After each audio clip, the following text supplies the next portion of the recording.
નમસ્કાર દર્શક મિત્રો, 21st સેન્ચુરી વુમનમાં આપનું સ્વાગત છે. દર્શક મિત્રો, આ અમારા કાર્યક્રમમાં એક એવી મહિલાઓને દર વખતે આપણે મળીએ છીએ જેમને પોતપોતાના ક્ષેત્રમાં પુરુષની સરખામણીમાં અથવા તો પુરુષથી પણ વિશેષ કાર્ય કર્યું હોય. આજે આપણે મળીશું ગુજરાતના ખૂબ જાણીતા કવિયત્રી અને વિવેચક ઉષાબેન ઉપાધ્યાયને. ઉષાબેન, વીટીવીના કાર્યક્રમમાં આપનું સ્વાગત છે. નમસ્તે. કવિયત્રી છો આપ, કવિતામાં ખૂબ ખેડાણ કર્યું છે, તો વાર્તાલાપ કરીએ એટલે કે ગદ્યના એક માળખામાં જઈએ. પહેલા મારી એવી ઈચ્છા હતી કે તમને ગમતી કવિતાની કોઈ પંક્તિ તમે નું પઠન કરશો.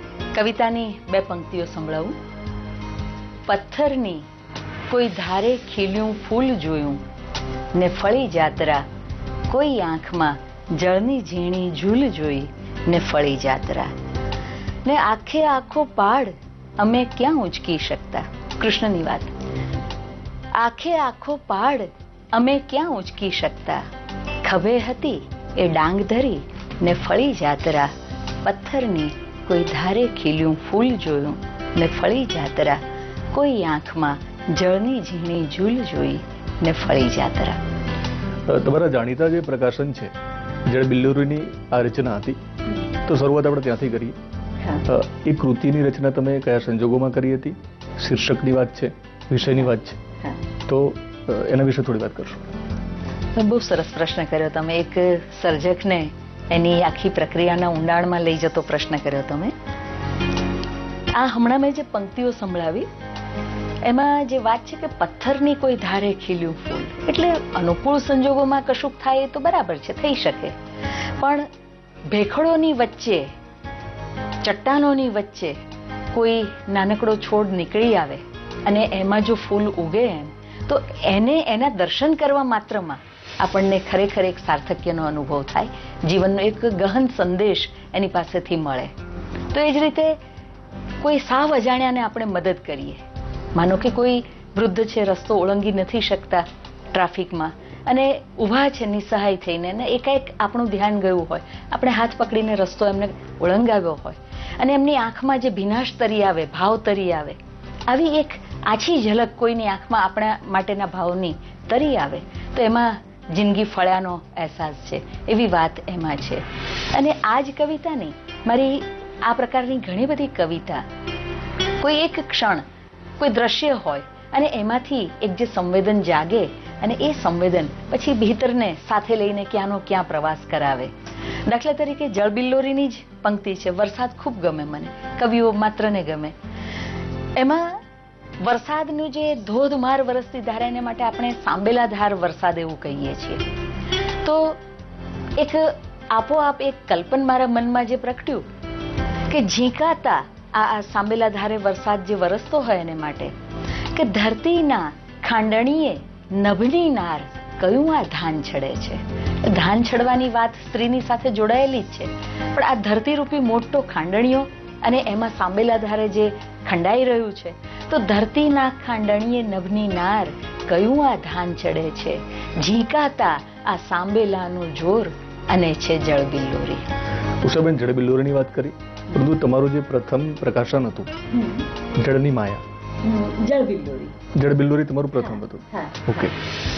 તો ખાસ કરીને જ્યારે પુસ્તક સ્વરૂપે તમારું સર્જન જ્યારે લોકો સમક્ષ આવતું હોય છે, વાચક સમક્ષ, ત્યારે તમારી મનોસ્થિતિ કેવી હોય છે? મારું પહેલું કાવ્ય પ્રકાશિત થયું કવિલોકમાં, અને તમે જે કહ્યું ને કે લોકો સુધી પહોંચે તો શું અનુભૂતિ થઈ, બહુ અનહદ આનંદ થયો હતો. એટલા માટે કે પુષ્કળ વાંચ્યું છે મેં, પણ મારો પોતાનો શબ્દ છે એ લોકો સુધી પહોંચે અને એના પ્રતિભાવ જ્યારે મળે તો બહુ સહજ રીતે એક સંતોષની અનુભૂતિ થાય.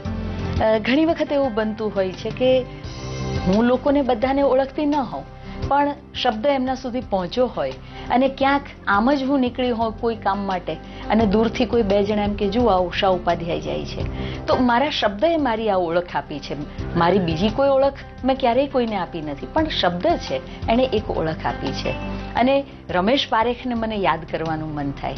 સોમનાથના આપણા મંદિરમાં એક સેમિનારમાં રમેશભાઈને અમે બધા જ હતા ત્યાં આગળ, અને સાંજની બેઠક પૂરી કરી અને સોમનાથ દાદાના દર્શન માટે ગયા. સ્વાભાવિક રીતે અમે સાહિત્યકારો હતા, સોમનાથ મંદિરમાં અમે નિમંત્રિતો હતા, એટલે અમને ભીડની વચ્ચેથી રસ્તો કરી અને આગળ બિલકુલ મુખોમુખ અમને આરતીના સમયે લઈ જઈને ઊભા રખાયા. અમે ભાવપૂર્વક આરતીને પૂરું કર્યું અને પછી બહાર નીકળતાની સાથે રમેશ પારેખના જે શબ્દો હતા કે શબ્દો મને ક્યાં ક્યાં લઈ ગયો. આજે હું આટલી ભીડ ઓળંગીને મહાદેવની સામે ઊભો રહી શક્યો હોઉં આરતીના સમયે તો એ શબ્દને કારણે. તો અમે સૌ તો શબ્દના સાધકો છીએ અને શબ્દ વડે જ અમારી ઓળખ છે અને એ જ ઓળખ અમારે માટે તો સાચી છે. ઉષાબેન, તમે એક કવિયત્રી છો, વિવેચક છો, એ આજે તમારી ઓળખ છે વર્તમાનમાં, પરંતુ ભૂતકાળમાં જવાની એક પ્રયત્ન કરીશ. ભાવનગરમાં તમે જન્મ્યા, તો થોડી બાળપણની વાત કરશો અને બાળપણની સાથે સાહિત્યનો લગાવ એની થોડી વાત કરશો. ભાવનગર મારું વતન અને મારું મોસાળ પણ ત્યાં જ. અને સદનસીબે મારા મોસાળમાં અને મારા મમ્મી પપ્પા પણ સાહિત્યના ખૂબ અનુરાગી હતા. એટલે બહુ જ નાનપણથી મેં ક્યારેય તે મારી મમ્મી છે એમને અડોશ પડોશને ત્યાં બેસવા જતા નથી જોયા. એ જેવા પણ પોતાના ઘરકામમાંથી અવકાશ એમને મળે એટલે પુસ્તકો લઈને વાંચતા મેં એમને હંમેશા જોયા છે. મારી સ્કૂલમાં પણ મારા આચાર્યને એક વખત મળી લે. પપ્પા એન્જિનિયર હતા એટલે એમના પત્ની તરીકે એક એમનું પણ સ્ટેટસ હતું. એક વખત મળીને કહી દે કે હું દીકરી પાસે મગાવીશ લાઇબ્રેરીના પુસ્તકો, તમે એમની સાથે મોકલજો. એટલે મેસેન્જર તરીકે હું એને માટે સંદેશો લઈ જતી અને પુસ્તકો લઈ આવતી. અને એ પુસ્તકો મમ્મી વાંચે એ ધીરે ધીરે ધીરે રંગ મને પણ લાગતો ગયો. અને પપ્પાએ પણ રમકડું, ઝગમગ, બાલ સંદેશ, ચાંદા મામા બહુ નાના હતા ત્યારથી અમારા હાથમાં સતત એ મૂક્યું છે. એટલે પણ શબ્દની સોબત મળી. અને ભાવનગરનો તમે જે ઉલ્લેખ કરો, હું નતમસ્તક છું ભાવનગર પાસે તો. કારણ કે જે એક સાંસ્કૃતિક વારસો ભાવનગર પાસે છે એ કદાચ ક્યાંય નથી. આ મારું પ્રદેશનું અભિમાન કોઈને લાગે તો માફ કરજો, પણ ત્યાં આગળ નાનામાં નાના માણસમાં પણ સાહિત્ય માટેની રુચિ અને એક સંસ્કારિતા એ જોવા મળે છે. ઉષાબેન, ત્યાંનું જે વાતાવરણ હતું ભાવનગરનું, સાહિત્યને પોષનારું હતું, સાહિત્યના પિંડને જેને કહીએ કે મજબૂત કરનારું હતું. બરાબર. તો એ વાતાવરણ તમને કેટલું માફક આવ્યું અને ખાસ કરીને મદદરૂપ થયું છે? ભાવનગરમાં મેં એકડો ઘૂંટ્યો બધી રીતે, અક્ષર જ્ઞાનનો પણ અને સાહિત્ય સર્જનનો પણ. ભાવનગરમાં મારા મામા માસી એ બધાને સાહિત્યમાં રસ, એમની પાસેથી પણ વાંચનનો શોખ મને મળ્યો. પણ મને મોટો લાભ જો મળ્યો હોય તો ભાવનગરની જે મહિલા કોલેજ છે એ વખતે જયેન્દ્રભાઈ ત્રિવેદી એના આચાર્ય અને ગ્રંથપાલ આજે પણ ત્યાં સેવા આપી રહ્યા છે, સ્વરૂપબેન વિરાણી. અને સ્વરૂપબેન વિરાણીએ જે સુવિધા અને વ્યવસ્થા રાખેલી અને સુરુચિપૂર્ણ એણે મારા વાંચન શોખને બરાબર સુવિધા કરી આપી. અને ત્યાંથી મારો વાંચન યજ્ઞ આરંભાયો એમ કહું તો ચાલે. એક વખત ઘણા બધા પુસ્તકો, સંસ્કૃત કાલિદાસ નાટકોના અનુવાદ અને સાથે સાથે કાર્લ માર્ક્સનું દાસ કેપિટલ FYમાં હું હતી અને લાઇબ્રેરીના ઉપરના માળેથી બધું લઈને નીચે ઉતરી ગ્રંથપાલ પાસે જતી હશે, સ્વરૂપબેન પાસે. અને એમણે કહ્યું કે તમે PhD કરો છો? મેં કહ્યું ના, છું તો FYમાં, પણ કદાચ કરું પણ ખરી. અને ત્યારથી જાણે કે મારો રસ્તો નક્કી થઈ ગયો હતો કે સાહિત્ય છે એ જ મારું જીવન છે. દર્શક મિત્રો, ઉષાબેનનો જે રસ્તો છે સાહિત્યની કેડી ઉપર અમને શરૂઆત કરી હતી અને અત્યારે અહીંયા સુધી પહોંચ્યા છે. ત્યાં સુધીની આપણે પણ યાત્રા કરીશું એમની વાતચીત દરમિયાન, પરંતુ હાલમાં સમય થયો છે એક નાનકડા વિરામનો.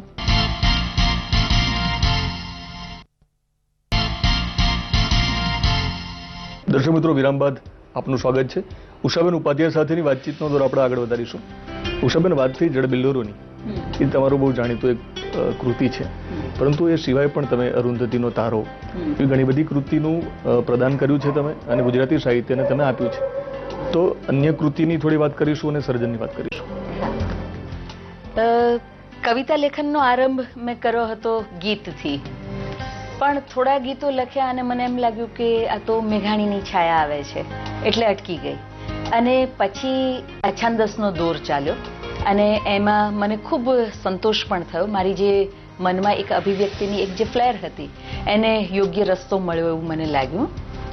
રાજકોટ સૌરાષ્ટ્ર યુનિવર્સિટીમાં હું PhDને માટે સંશોધન કાર્ય કરતી હતી. એ ગાળામાં અછાંદસ કવિતાઓ ખાસી લખાઈ. જુનાગઢમાં હતી એ દરમિયાન પણ લખાઈ. અને ભાનુપ્રસાદ પંડ્યા, જેમને હમણાં તાજેતરમાં જ નરસિંહ મહેતા એવોર્ડ મળ્યો છે, એમને મેં એક વખત મારા કાવ્યો દેખાડ્યા અને એમણે પ્રતિભાવ આપ્યો કે આમાંથી કેટલાક તમે પ્રકાશન માટે મોકલો એવા સારા છે. અને ઉપેન્દ્ર પંડ્યા, ગોવર્ધનરામ ત્રિપાઠીના ભાણેજ, એમનું પણ મને શરૂઆતના ગાળામાં માર્ગદર્શન મળ્યું હતું. અને પછી જે કાવ્યલેખનની ધારા ચાલી તો મેં અનુભવ્યું કે સંવેદન પોતે એનું ફોર્મ નક્કી કરીને આવે છે. એટલે કોઈ એવા પ્રકારની સંવેદના હોય તો એ અછંદસમાં જ જાય છે, ક્યારેક આપોઆપ ગઝલનો બંધ લઈને આવે છે, તો કોઈક વખતે એ ગીતની પ્રવાહિતામાં વહેવાનું પસંદ કરે છે. એટલે ગીત, ગઝલ અને અછાંદસ એ 3 ફોર્મમાં મારું કામ થતું રહ્યું છે. કેટલાક ગીતો અછાંદસ, જેમ કે મેષ નામનું કાવ્ય, પછી કટાવના લયમાં લખાયેલું કચ્છના ભૂકંપ વિશેનું ઊંટ નામનું કાવ્ય, ફોન જે વિદેશમાં વસતા આપણા ભારતીયો છે એ જે વતન ઝુરાપો અનુભવતા હોય, હૃદયનો એક ખૂણો ખાલી જ રહેતો હોય. ઉષાબેન, માત્ર શબ્દોથી અથવા વાતચીતથી સંતોષ મને પણ થયો નથી, દર્શક મિત્રોને પણ નહીં થાય. તો તમારા જે ગમતા જે કાવ્યો છે, જે તોફાનો ઉપર લખાયા હતા, કચ્છની જે એક વિનાશક ભૂકંપ હતો એના વિશે લખાયા હતા અને ફોન વિશે, તો એમાંથી કોઈ એક કાવ્યના થોડીક અમુક એક પંક્તિઓ તમે કહેશો? કચ્છ ભૂકંપ વિશેનું જે છે કાવ્ય, એમાં સિમ્બોલાઇઝ ઊંટના પ્રતીકને લઈને લખાયું છે. થોડી પંક્તિઓ કહું એની.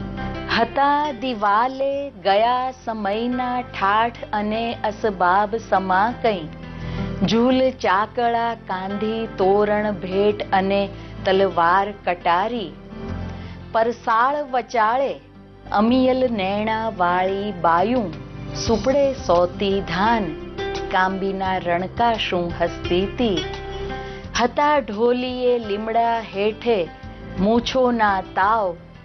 અને આ રીતે મેં એક આખું ચિત્ર કચ્છનું ભૂકંપ પહેલાની સાંસ્કૃતિક પરિવેશ એનું એમાં આપ્યું હતું. અને જે રમખાણો વિશેનું છે, હું બહુ જ એક દરેકમાં એ સંવેદના હશે, પણ કદાચ અમારી પાસે શબ્દ છે એટલે અમે મૂકી શકીએ છીએ. હું જન્મી ત્યારે છઠ્ઠીના દિવસે મારા નાની માએ ત્રાંબાની તરભાણી દીવા ઉપર ધરીને કાજળ પાડીને મારી આંખોમાં આંજ્યું હતું. હજુ ગયા વર્ષે જ મારી દીકરીને ત્યાં દીકરી જન્મી ત્યારે મેં પણ છઠ્ઠીના દિવસે મારી દોહિત્રીની સ્વપ્નભરી આંખોમાં કાજળ આંજ્યું હતું. આજે આ ઢળતી સાંજે આગજનીમાં બળીને ખાખ થઈ ગયેલા મારા નગરના મકાનોને જોતા થાય છે, કોની છઠ્ઠી માટે પડાઈ હશે આટલી બધી મેશ? કોની છઠ્ઠી માટે પડાઈ હશે આટલી બધી મેશ? ઉષાબેન, સ્ત્રી છો એટલે સંવેદનશીલ હશો તમે, સ્ત્રી હોય જ છે. ખાસ કરીને સંવેદના હોય, હૃદયની વાત છે. કવિતાઓ એમને લખાતી નથી, લખવા ધારીએ તો પણ નથી લખાતી. પરંતુ તમે જે પ્રમાણે વાત કરી એ પ્રમાણે વાંચનનું કેટલું મહત્વ છે કે વાંચન તમારી પાસે હોય, તમારી પાસે ભંડોળ હોય, શબ્દ ભંડોળ, કે જેથી તમે તમારી અંદરની જે કલ્પના છે એને તમે શબ્દોમાં ઢાળી શકો. જીવનને સમજવા માટે, પ્રશ્નોનો મુકાબલો કરવા માટે અને સાચા સુખની અનુભૂતિ, આ તમામને માટે પુસ્તકોથી ઉત્તમ બીજો પારસ મળી નથી. એટલે મારી વાત કરું તો બહુ નાનપણથી મારા હાથમાં પુસ્તકો આવ્યા. અને 8મા ધોરણમાં હું આવી ત્યાં સુધીમાં મેં ધૂમકેતુ, મેઘાણી, ઇલિયડ જે આપણું વિશ્વનું પ્રસિદ્ધ મહાકાવ્ય, એનો બાલભોગ્ય અનુવાદ એ પણ મેં વાંચી લીધો હતો. 8મા ધોરણમાં જ સરસ્વતીચંદ્ર પણ વાંચવાની મને તક મળી. વધારે ભાગો એના પ્રી-FYમાં વંચાયા. અને લગભગ મેં ટીવાયની ડિગ્રી લીધી ત્યાં સુધીમાં આપણું તમામ ઉત્તમ ગુજરાતી સાહિત્ય અને કાલિદાસ વગેરે, કાલિદાસ ભવભૂતિ, એ તમામના અનુવાદો એ મેં વાંચી લીધા હતા. અને ડોક્ટરેટના અભ્યાસનો આરંભ કર્યો એ દરમિયાન વિદેશી અને ભારતીય કૃતિઓના અનુવાદનો વાંચન સત્ર ચાલ્યું. આપ માનો છો કે વાંચન એ એક સુખ આપનારી ઘટના છે? સુખની વાત આવી ત્યારે સ્વર્ગની વાત આવે છે, પરંતુ મને જ્યાં સુધી ખ્યાલ છે તો તમારું જે પ્રેરક અવતરણ છે એક સ્વર્ગ અને સ્વમાનની સાથે જોડાયેલું છે, તો એના વિશે થોડી વાત કરશો? રાધેશ્યામ શર્માએ સાક્ષરનો સાક્ષાત્કાર નામે જે સિરીઝ કરેલી લેખનની, એમાં એમણે એક ઇન્ટરવ્યૂ મારો લીધેલો. અને એમાં એક વાક્ય એવું હતું કે તમારે કોઈ એક જ વાક્ય પ્રેરક આપવાનું હોય તો તમે શું કહો? અને ત્યારે મેં લખેલું, લગભગ ભૂલતી ન તો 1994 આસપાસ, કે સ્વમાનના ભોગે સ્વર્ગ પણ ન ખપે. આજે પણ મારી પ્રતીતિ એ જ છે. સ્વમાન એ એવી વસ્તુ છે કે એ જો તમે એનું રક્ષણ ન કરી શકો, અભિમાન અને સ્વમાનમાં બહુ બારીક ફેર છે. એટલે અભિમાનને કોઈ સ્વમાન સમજી લે તો ખોટું છે, પણ જે આત્માભિમાન છે એના ભોગે તો આપણને લાખો કરોડો મળતા હોય તો પણ એની કિંમત નથી. આપણે એમ કહીએ કે આપણી ઓળખ, ખુદની ઓળખ અને ખુદ વફાઈ એ જો ન હોય તો સર્જક સાચો શબ્દ પાડી જ ન શકે. એ જો કોઈ પણ જેને આપણે કહીએ કે સાંપ્રત પરિસ્થિતિઓમાં સામે આવતા એટ્રેક્શન, લાલચ, એમાં જો દોરાઈ ગયો અને સ્વમાનને ભૂલી ગયો તો એના શબ્દનું કવત ગુમાવી બેસે છે. એટલે હું જ નહીં, કોઈ પણ સાચો સર્જક છે એની પાસે આ સ્વમાનની જે લાગણી છે એ હંમેશા તીવ્રતર હોવાની. અને એટલે જ મને તો દર્શક પણ યાદ આવે, એમનું એક વાક્ય પણ મને બહુ જ ગમે છે કે હું કદી કોઈને અન્યાય કરતો નથી, કોઈને મારાથી અન્યાય ન થઈ જાય એની પૂરી કાળજી રાખું છું. હું કદી કોઈને અન્યાય કરતો નથી અને ક્યારેય કોઈનો અન્યાય સાંખી લેતો નથી. દર્શક મિત્રો, માત્ર ઉત્તમ જ નહીં પરંતુ સ્વમાની કવિયત્રી ઉષાબેન ઉપાધ્યાય સાથેની વાતચીતને આપણે હજુ પણ આગળ વધારીશું, પરંતુ હાલમાં સમય થયો છે ફરી એક નાનકડા વિરામનો.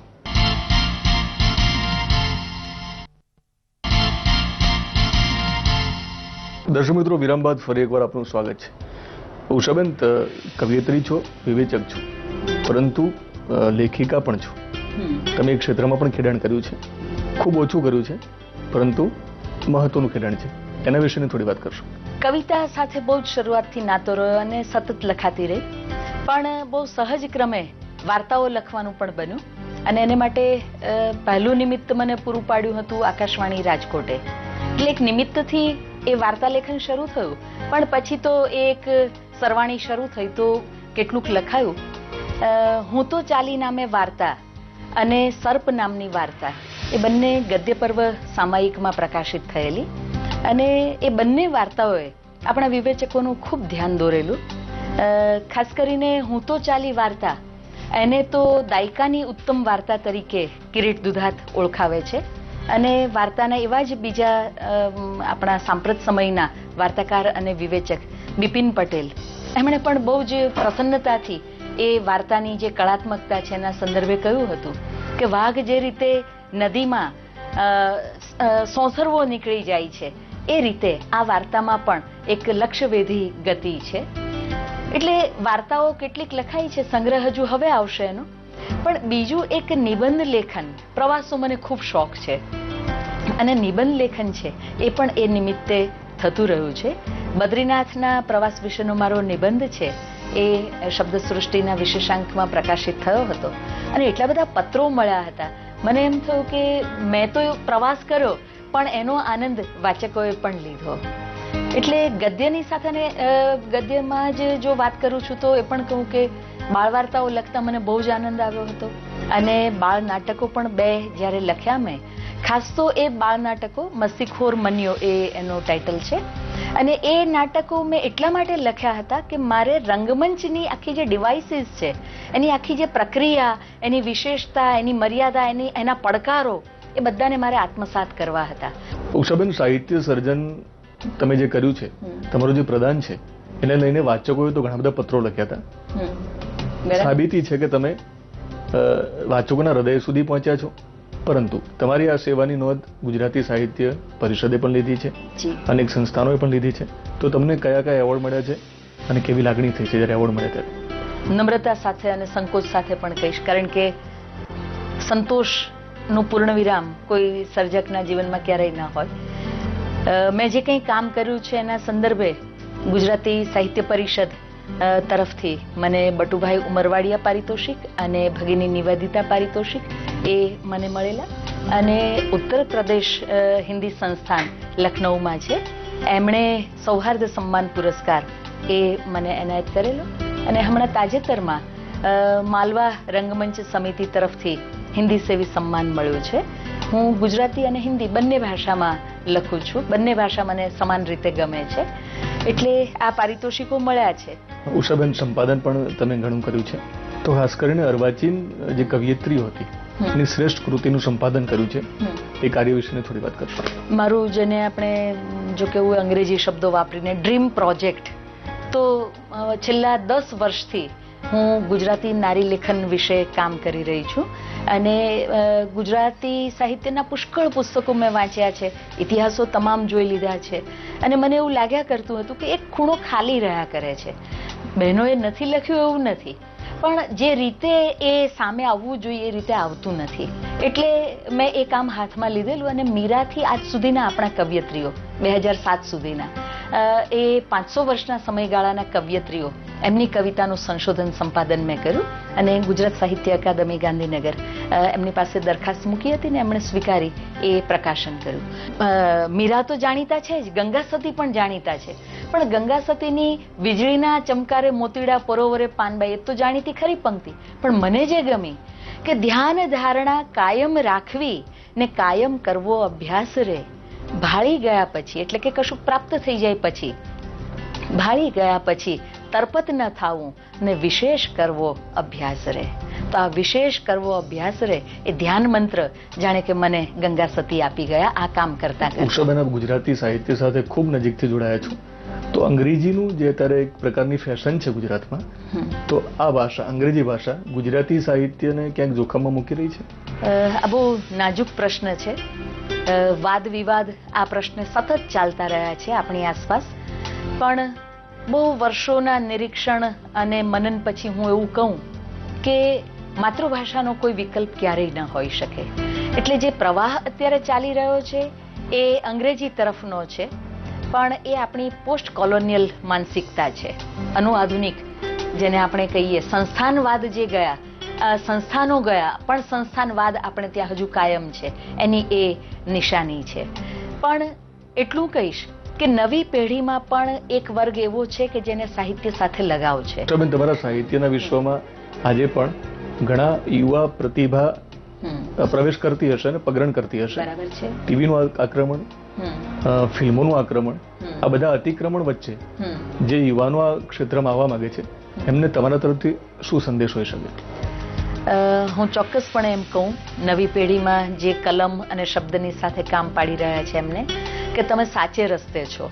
ચારે બાજુ ઉછળતા મોજાઓની જેમ અનેક વસ્તુઓ તમારી સામે આવશે, પણ શબ્દનો સંગાથ ક્યારેય નહીં છોડતા, કારણ કે તમે જેને સાચું સુખ કહેશો એવી અનુભૂતિ સુધી તમને શબ્દ અને એટલે કે કળા, જો સંગીત હોય તો સંગીત, ચિત્ર હોય તો ચિત્ર અને શબ્દ હોય તો શબ્દ, એ જ તમને લઈ જઈ શકે. બાકી રૂપિયો અને પૈસો એ તો આજે છે અને કાલે નીકળી પણ જશે. સબન નિસ્બત છે તમારે કવિતાથી. કાર્યક્રમની શરૂઆતમાં તમારી કવિતાના પઠનથી કરી હતી આપણે શરૂઆત. ઈચ્છા હતી કે કાર્યક્રમની પૂર્ણાહુતિ પણ તમારા કોઈ ગમતા કાવ્યની પંક્તિથી કરીએ. બરાબર છે, જરૂર. તો મારું એક જે કાવ્ય છે, મેં હમણાં કહ્યું હતું કે વિદેશમાં વસતા જે લોકો છે એ ત્યાં સુખી છે, પણ વતનથી દૂર હોવાનો એક જે ખાલી ખૂણો એમના હૈયામાં હોય છે એને વિશેનું કાવ્ય હું સંભળાવીશ. ગઈકાલે ફોન હતો લંડનથી મારા પિતરાઈનો, ઘરના સહુના સમાચાર એ પૂછતો હતો. એણે કહ્યું, આપણી મોટલ તો ધમધુકાર ચાલે છે હો. આ વખતે વેકેશનમાં મોન્ટુ જવાનો છે અમેરિકા ને પિંકી એની બહેનપણીઓ સાથે સ્વિટ્ઝરલેન્ડ. તારા ભાભી પણ લહેર કરે છે. લેસ્ટરના મૂર્તિ મહોત્સવમાં સૌથી વધારે ડોનેશન આપીને એણે પહેલી આરતી ઉતારી હતી. અને હું કેમ છું એમ પૂછે છે. ફાઇન, વેરી ફાઇન, પણ તમે બધા કેમ છો? ને પછી ચાલી લાંબી વાત, ઘરની, શેરીની, ગામની ને ખેતરની. છેલ્લે હું કહેવા જતો હતો આવજો, ત્યાં એકાએક એણે મને પૂછ્યું, આપણી વાડીમાં હજુ કોસ ચાલે છે ને રામજી મંદિરની આરતીમાં ઝાલર કોણ વગાડે છે? એનો ઉત્કંઠા ભર્યો આર્દ્ર અવાજ ખારા પાણીમાં ઝબકોળાઈને આવતો હોય એવું કેમ લાગ્યું? એના આગળના શબ્દો હવામાં ઉડતા રહ્યા. મને લાગ્યું જાણે એના હાથમાં ફોનનું રિસીવર નહીં, ઝાલર વગાડતી દાંડી અટકી ગઈ છે, ઝાલર વગાડતી દાંડી અટકી ગઈ છે. ઉષાબેન, વીટીવી સાથે ખાસ વાતચીત કરવા બદલ આપનો ખૂબ આભાર. દર્શક મિત્રો, ઉષાબેન ઉપાધ્યાયે દિલ્હી સ્થિત નેશનલ બુક ટ્રસ્ટ અને મૈસૂર સ્થિત ભારતીય ભાષા સંસ્થાન સાથે કામ કર્યું છે. તેમને શિક્ષણ અને સાહિત્ય સાથે સંકળાયેલી અનેક સંસ્થાઓ સાથે કામ કરી અને તેમની સેવા આપી છે. તેઓને ચિત્રનો શોખ છે, તેઓને સંગીતનો શોખ છે અને તેઓને પ્રવાસનો શોખ છે. આપણા કાર્યક્રમમાં આવતા એપિસોડમાં વધુ એક પ્રતિભાને મળીશું. ત્યાં સુધી રજા આપશો. નમસ્કાર.